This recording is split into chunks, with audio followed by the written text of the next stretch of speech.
the first thing about a boss battle is solo creature Or not. or not. Now, if it's a solo creature, I think you should max its hit points. Make sure it's got legendary actions and other things, because action economy does matter. If the creature doesn't have a way to keep up with the action economy of the players, it is going to get steamrolled, even with max hit points. Yeah. I'm not necessarily in that camp. I can see why you do that. I prefer to keep their hit points near the same of what they would normally have anyway. But I look at a solo creature as it being cunning enough to survive this long. It would already stacked its resources or its placement in a way that you're not going to come at it 100%. Yeah. So before the players ever get to a solo creature, they probably should have gone through at least 3 to 4 fights. 2 to 3. I would say 3 to 4 fights. 2 to 4. Yeah, somewhere in there. Two fairly difficult situations. It doesn't even have to be a fight. You have to get through the lava to get to me. If fighting a red dragon, okay, let's use that as an example, right? Solo red dragon, it's by itself. It's in its horde area. Well, it has a group of kobolds that worship it. Okay. You have to make it through the kobolds before you can get near it. It doesn't care about the kobolds. It doesn't even view them as minions. It views them as things that are nearby, right? So you have to get through the kobolds first. Then you have to go over the lava. Well, you have to expend resources to go over this lava. Maybe you have to use spells. Maybe you have to use potions if you get hurt, or maybe you might have lost a person. You have to go through that. Then maybe you also have to go through a scenario of like poison gas in an area or something else that would make them waste resources to get there. Because remember, a dragon wouldn't pick a spot that's easily accessible. Right. A hydra wouldn't pick a spot that's easily accessible.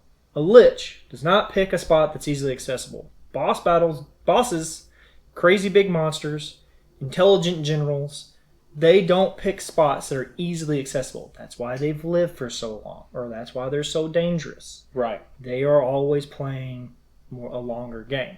So if you're going to have solo, yeah, you can bump up their hit points if you need to, but remember, if you're not making them go through something first, yeah. If your party is coming in 100%, then you have to beef up the solo monster. You have to beef up the solo. In fact, you might want to give it extra damage on one of its abilities or something. Because if not, that creature's dead.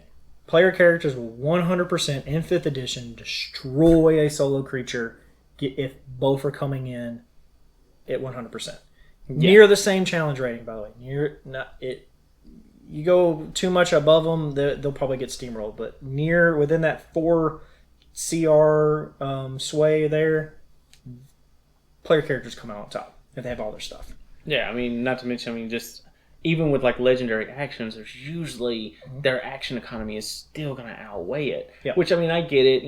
Solo monsters, they have legendary actions, legendary resistances, and including lair actions. Yes, including lairs. And I think the lair actions, sometimes the lair actions are lacking, and I feel like DMs need to like spice it up a bit more to give it something like make it a damaging effect, or make it something that like debuffs the party. Well, you could also not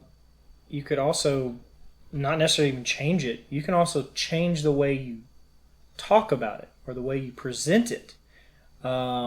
Steam rises out of out of the vents nearby, creating smog. Well, you could say that steam feels hot to you, but also has this greenish look to it. And maybe it has nothing to do with it, but players might assume that it's poisonous and go, well, we got to avoid that steam. Perception is everything in these battles, too. These are not just tactics for the creatures. These are also tactics for the DM. Yeah. Presentation of these battles you get into mean a lot. How does this creature look? If he's solo, does he appear ready for the fight? Is he trying to talk to the PCs beforehand, or is it just full on battle right up front? Yeah. And I mean, sometimes a DM can give all the descriptions in the world, and the party's still going to fight them, knowing that they're not in favor. I mean, for instance, I just TPK'd a party not long ago because I had the Ice Queen who had a arcane circle around her, had no idea what the circle was about, had 2 zombie or skeletal frost giants, and like 8 kind of weaker NPC characters.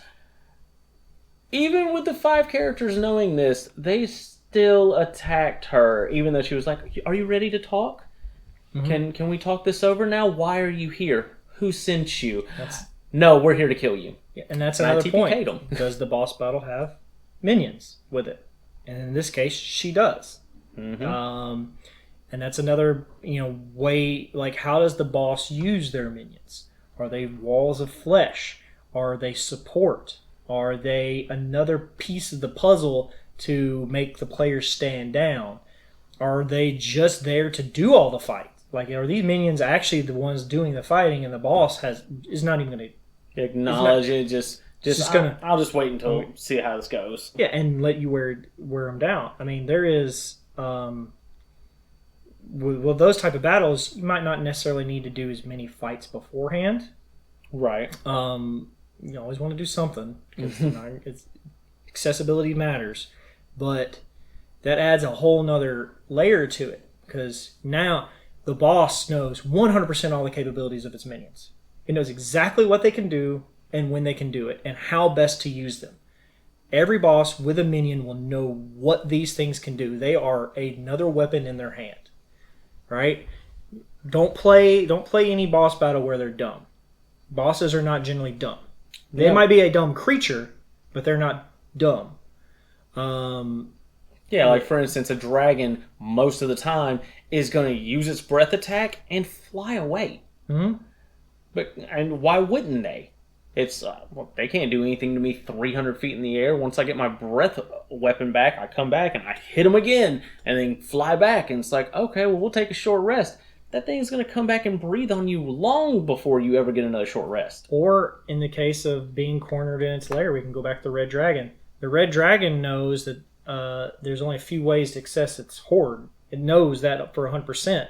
It sees a group of party members and goes, I don't like the looks of them. It could create a cave-in. Because it knows it's going to survive. It can take a cave-in from this. And it knows if it knocks this part, all this will fall down.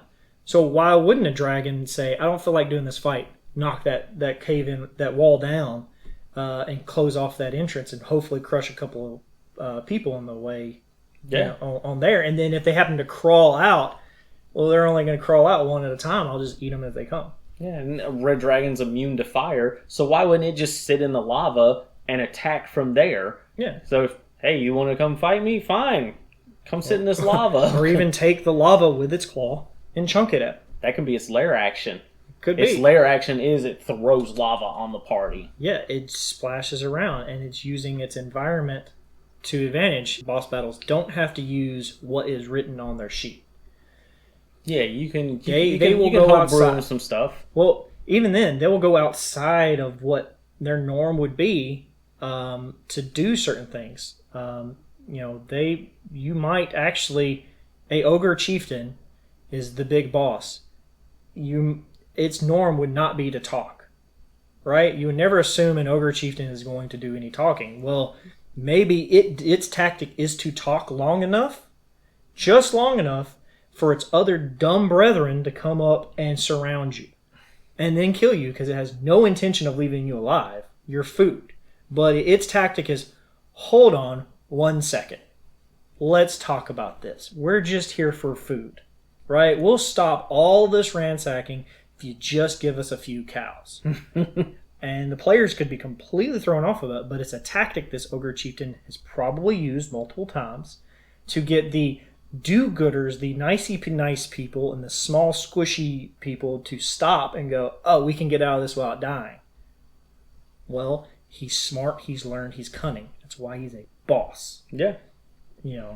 Or he's just the biggest, baddest, and strongest of them all. And maybe his first thing is to find the squishiest thing he can find and squish it so quickly, so fast that everybody else goes, "Oh, whoa, what just happened?" Yeah. That's what a boss would do with minions, and also without minions as well. Yeah. Well, I mean, speaking of the minions, that could be a lair action.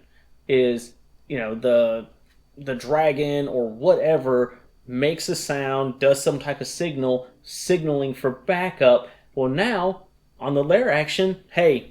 New initiative. Here comes 3 kobolds. Yeah. D4 orcs, kobolds, or guards come in and you have to deal with them. Yep.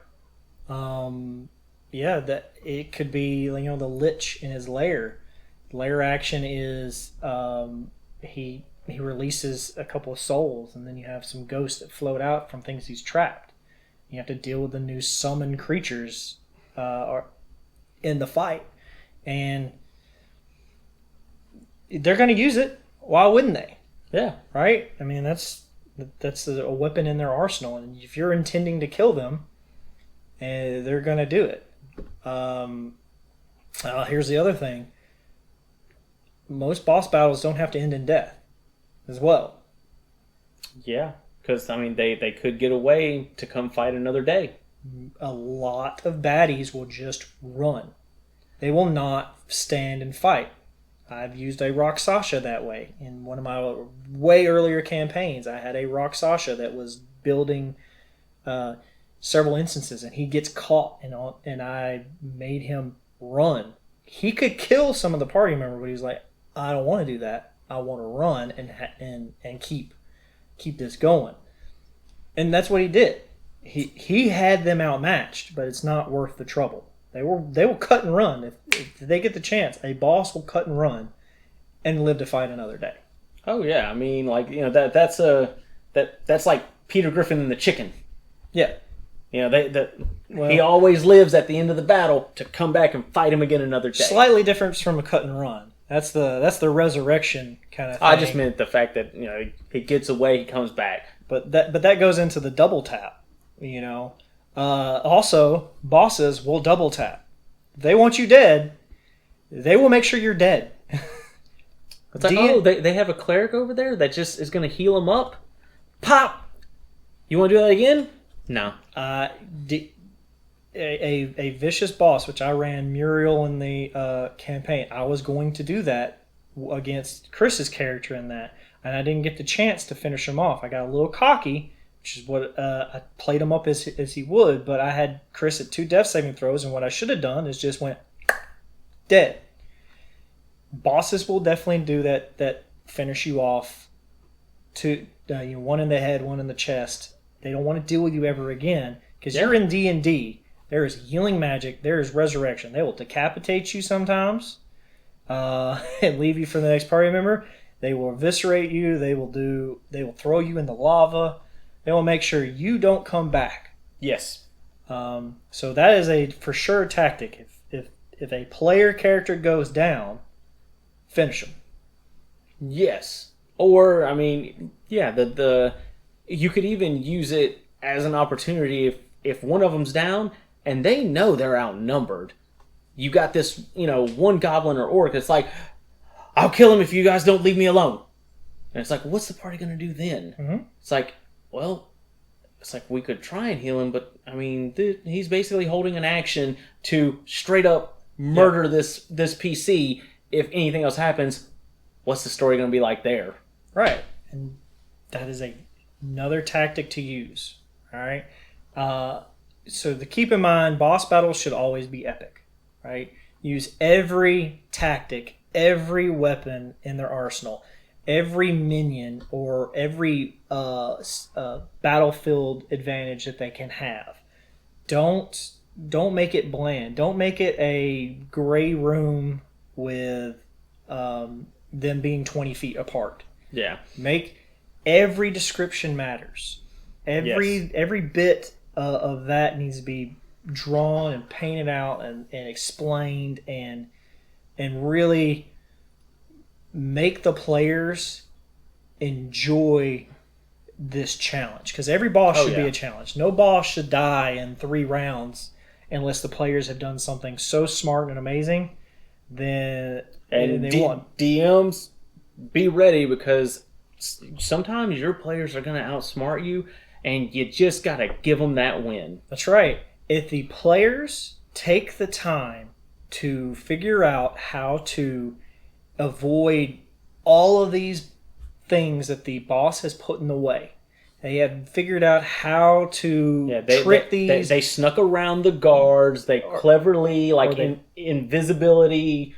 Yeah, or they paid them off, or they, they've somehow created a problem over here that all these things have to go here, or they've tricked the actual boss to come out to them.